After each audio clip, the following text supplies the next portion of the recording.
Toko oleh-oleh di Kuta diduga menjadi salah satu penyebab kemacetan parah di jalur menuju Bandara Ngurah Rai yang puncaknya terjadi pada Jumat 29 Desember. Untuk itu Menteri Perhubungan atau Menhub Budi Karya Sumadi meminta pengelola toko oleh-oleh di Bali memperhatikan penyediaan parkir.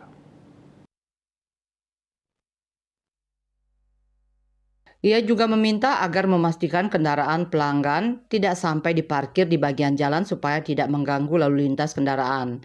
Himbauan itu seusai rapat koordinasi mengenai pengaturan lalu lintas kendaraan di area sekitar Bandar Udara Internasional I Gusti Ngurah Rai menyusul kemacetan yang menghambat perjalanan pengguna layanan transportasi udara keluar maupun masuk ke bandara pada Jumat 29 Desember malam.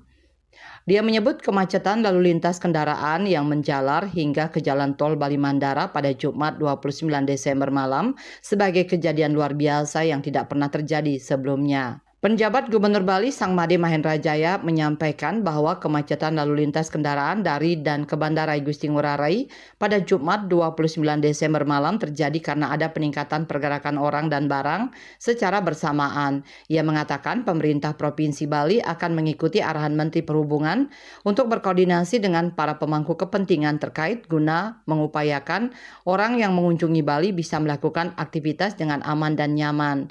KMB Bali Pos melaporkan.